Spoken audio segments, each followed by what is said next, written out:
Hi guys, this is not really an easy video to make. I'm kind of making it in response to a number of videos that I've seen on YouTube.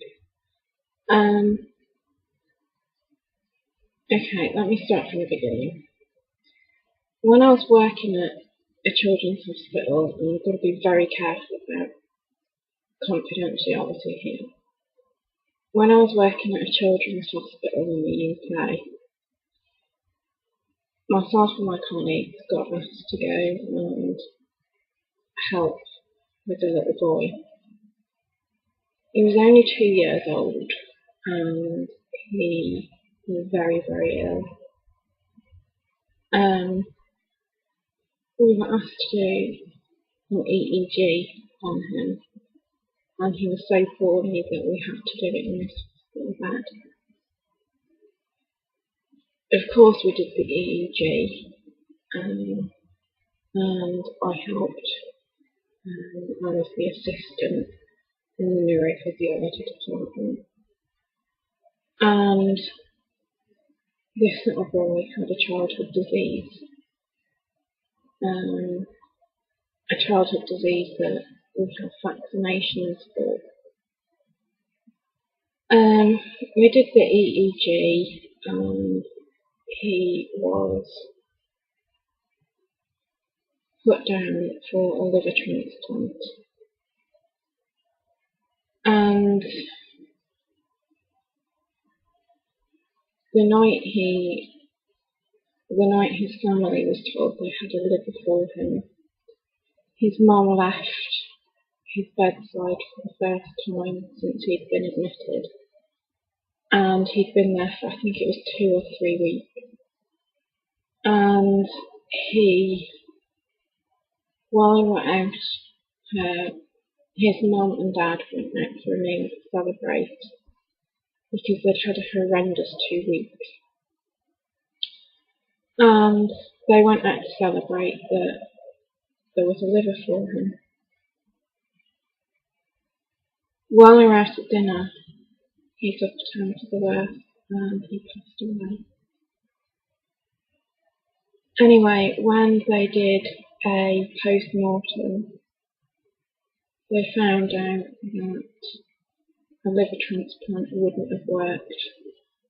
The lesions from the childhood disease were not just on every inch of his skin and infected on the outside, they were on every inch of his body inside. Organs everywhere infected. The whole time he was in hospital, he couldn't eat, he couldn't drink. All he was able to have was the freezy flops. They were the only thing that he could have. He cried most of the time. He was very uncomfortable. He was in a lot of pain. He couldn't sleep. I would say he couldn't eat or drink. He was a very poorly little boy. And one of the reasons why he had this childhood disease was because his mum had heard the rumour that vaccines cause autism. The saddest part about this is that that isn't true. And the doctor who started all this, it was later found that his comment that people took as fact was totally untrue. And the only reason that people kind of thought it might be the case was that the vaccine that it was supposed to be related to is given at the time when autism is able to be diagnosed at 2 years old. My message to you is, please vaccinate your children.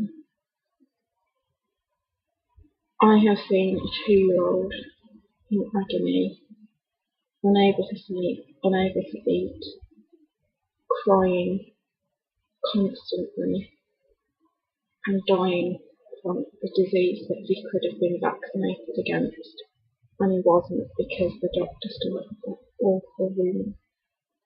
He's not the only child that has died because of this, and if people continue to be scared by that unfounded rumour, more kids will die. And I don't want that. I saw how horrible it was for that 2-year-old, and I don't want it for any more children, which is why I'm making this video. I'm not doing it to scare people, I'm not doing it to upset people, and if I've offended anybody, I'm sorry, but my intention is that I don't want any more children to die because of a rumour from a doctor who was later struck off for that rumour because it was completely unfounded and found to be completely false. So please vaccinate your children. That's all I'm asking. So yeah, thanks. Bye.